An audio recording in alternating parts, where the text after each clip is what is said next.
Ladies and gentlemen, Dr. Leo is here from the Health and Wellness Sports. Now, I started a show that is called Identity Fridays, and it airs on my YouTube platforms and even here on TikTok every Friday at 8:30 p.m. Kenyan time.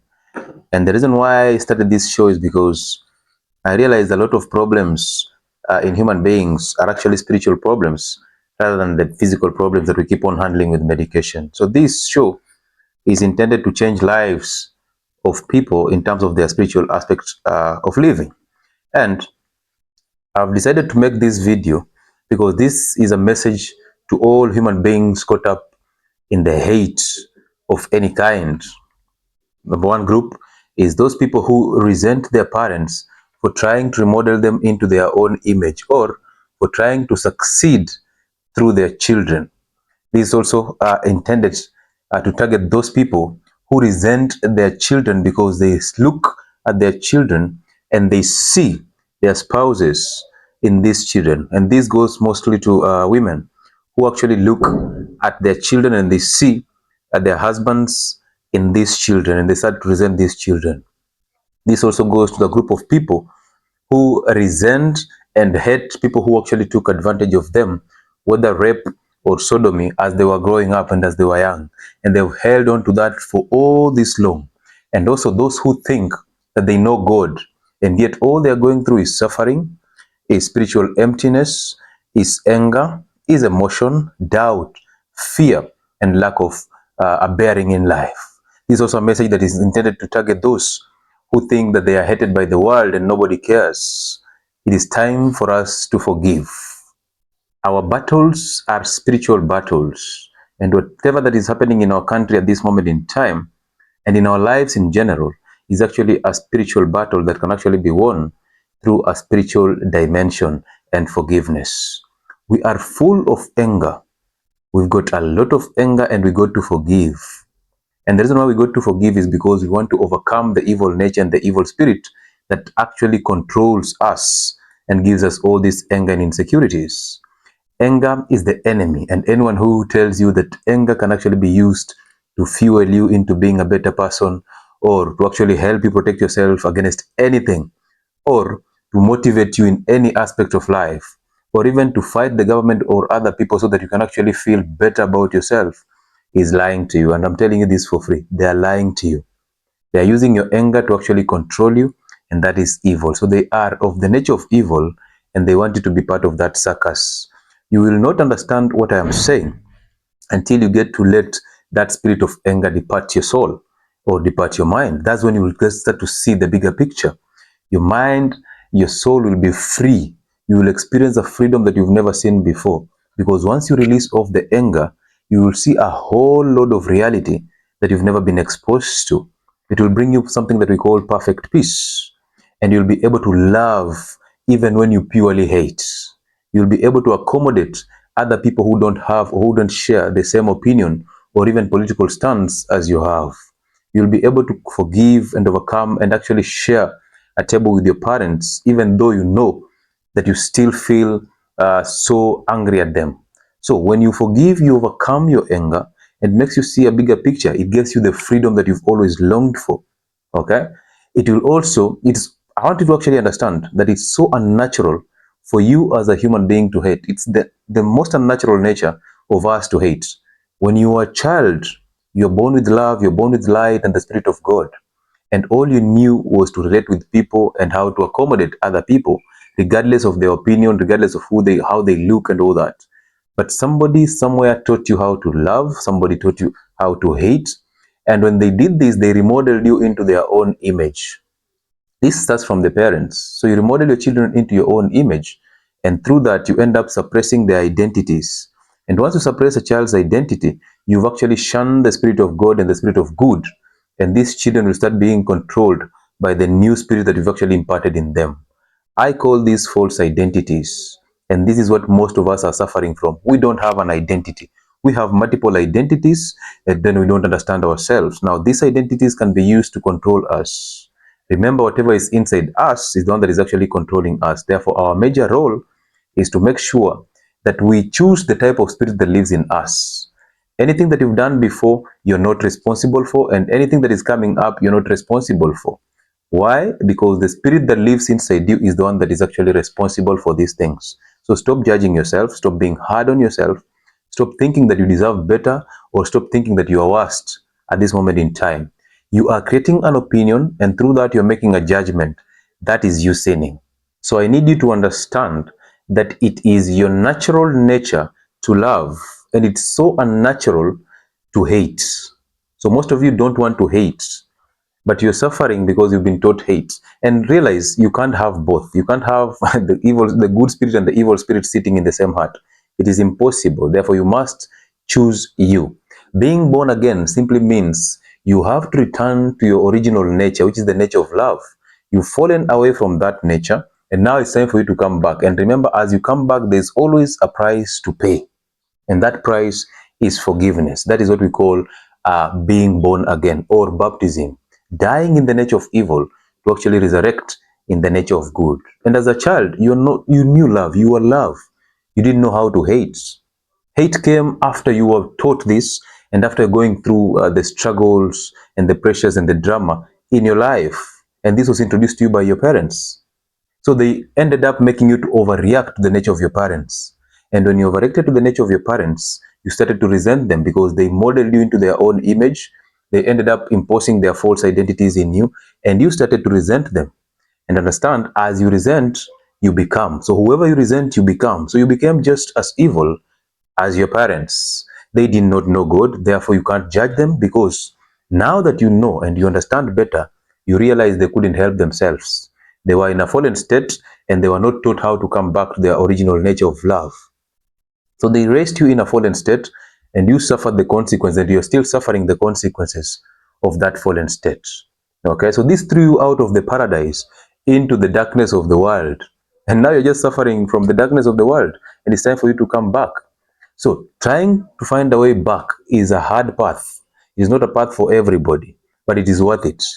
The reason why you're angry, the reason why you're emotional, the reason why you feel insufficient, the reason why you feel depressed, the reason why you think you overthink, the reason why you feel lonely and you're constantly looking for love, the reason why you're full of fear and doubt, the reason why you take everything personal and you react to it, you overreact to it, is because you have allowed the spirit of evil to live in you, and it actually controls you.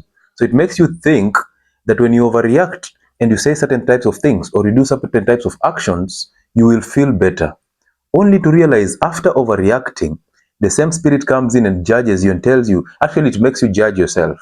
It makes you judge yourself for overreacting, for shouting at your child or shouting at somebody and overreacting. Then it comes and tells you later, you know what? You didn't deserve to overreact. This was so minimal. You have just taken time to just relax and walk through it. You should have taken actually much time before you responded. So the same spirit that actually instructed you to shout at somebody is the same spirit that comes and tells you, oh, you know what?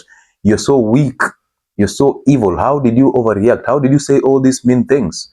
Go and ask for forgiveness. So it's always controlling your imagination. Always controlling your imagination. And that is the spirit of evil. These are false identities. You just label them with good names, but they are false identities. It is the nature of evil. All of them are just demons coming from the house of evil. We all know that nobody wants to hate. Nobody wants to overreact. Nobody loves being angry. But we still have the anger. We still hold on to it. So I ask people, are you angry? They say, no, they're not angry. They don't have anger.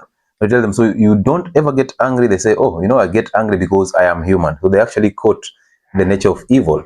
And the reality is, all of us have anger. Until we overcome that anger, we will constantly have it. And a heart that has anger cannot know love. So therefore, if you have anger, you will not know how to raise your children. You will not know how to love people. You will hate people. You choose a group of people to love because they behave in a way that pleases you. But those who don't, or who don't agree with you, or who don't side with you, you will hate them. And then how is it possible that you know God, but you still hate human beings? There are people who hate people who are gay. There are people who hate people who are lesbians. There are people who hate people who are fat. There are people who hate people who are thin. How can you actually say you love God when you don't love human beings? You don't love people. It doesn't make sense to me at all. So therefore, it's time for us to overcome this. And nobody wants to be lonely, or I understand that. Nobody wants to be fearful. Nobody wants to have all this doubt. and insecurities, but we do have them.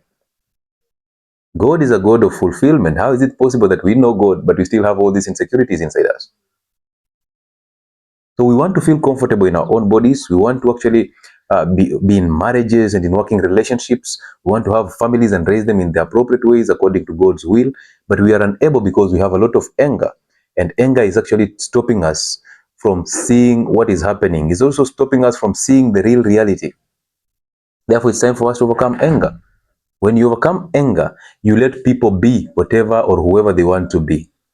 This goes to those people who think they are so good and they can actually come in form of charity and help other people. The reality is you came alone and you will live alone, and your only role on this surface of heaven is actually to glorify God and to love God with all you have, all your might. The rest shall be added unto you.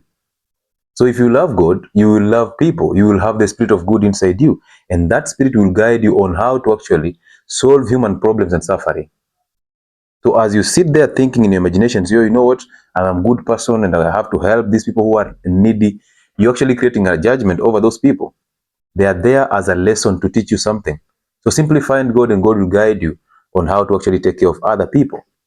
Okay? And that is what is supposed to happen. Understand that you're in the world, but not of the world. So if you're in the world, whatever happens off the world is none of your business. Whatever is happening around you is none of your business. Your business is what is happening inside you. Stop thinking that you can fix other people. And I realized this on my lives, that everybody is trying to fix somebody else. People are blaming each other for their own faults. Nobody's taking responsibility. Nobody's actually accepting that they are evil and they have a role to play in their evil nature.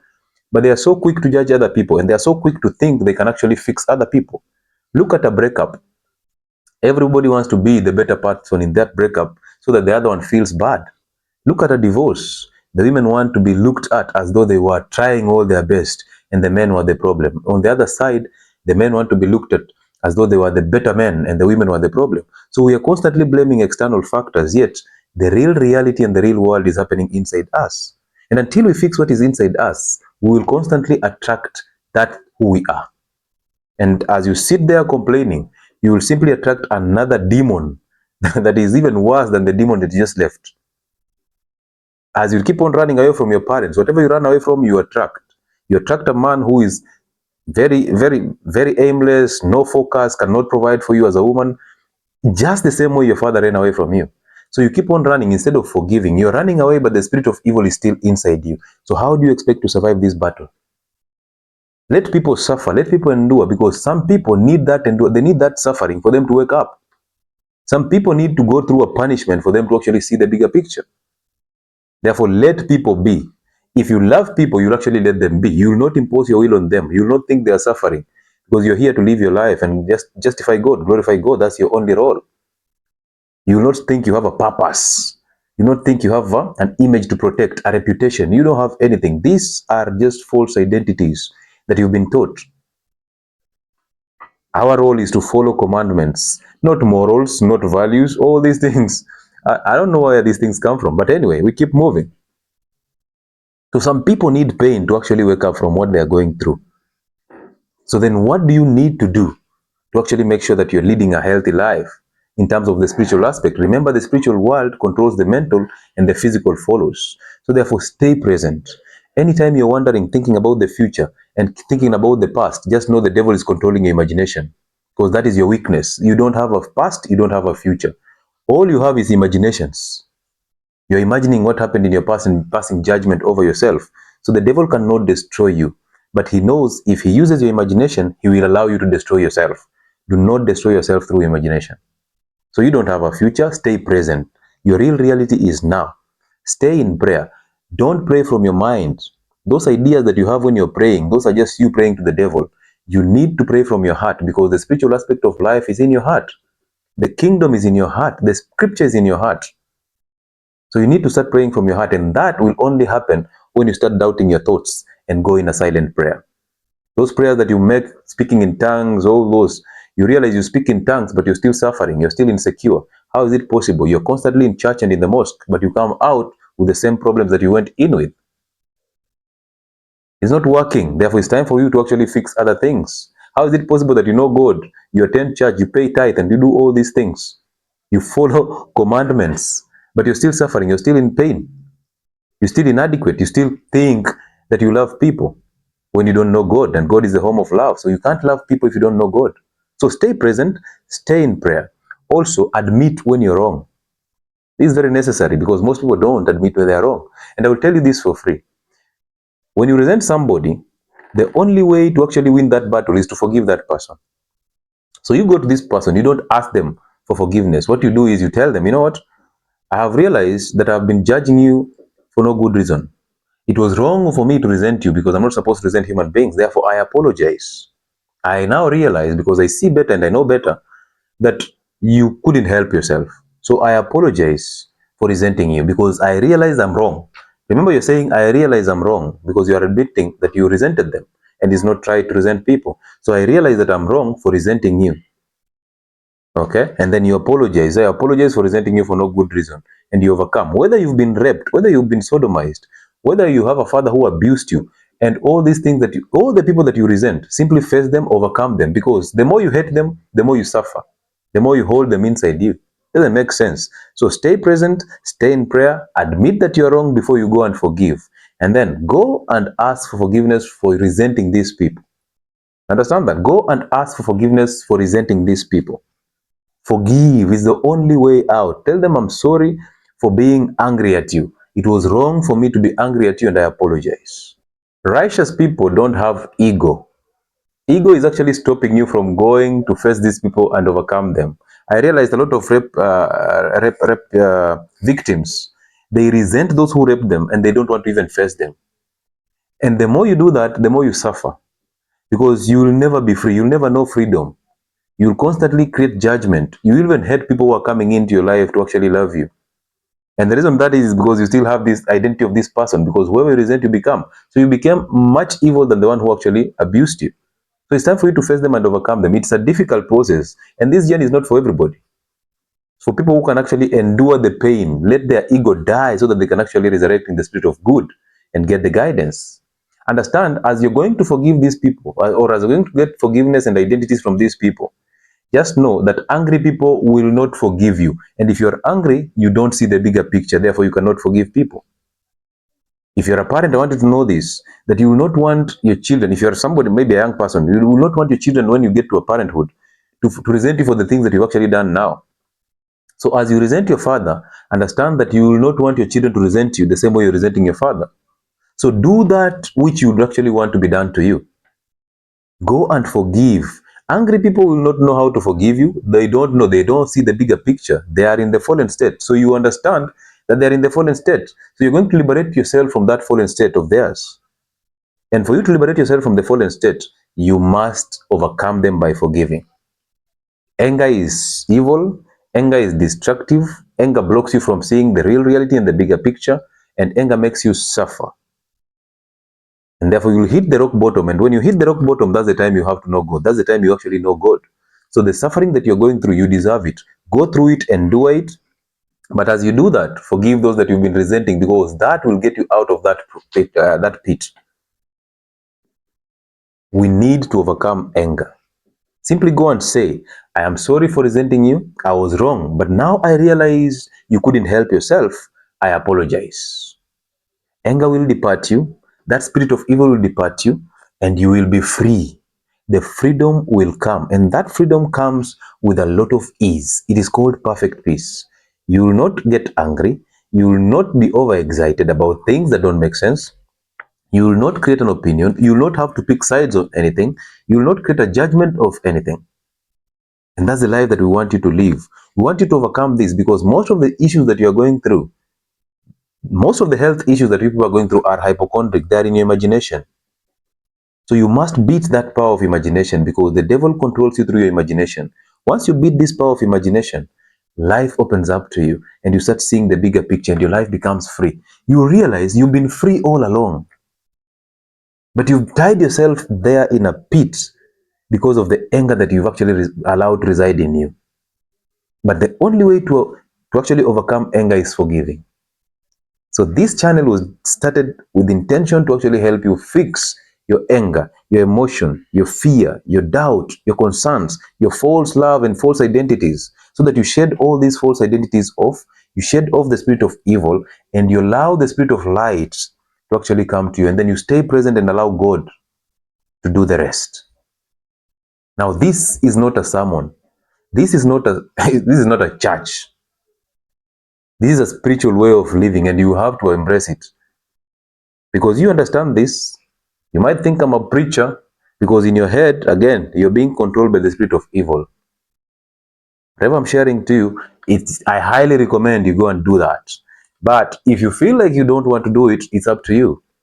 Okay, it's up to you. So I don't impose this on you. I'm just sharing things that can actually change your life for the better.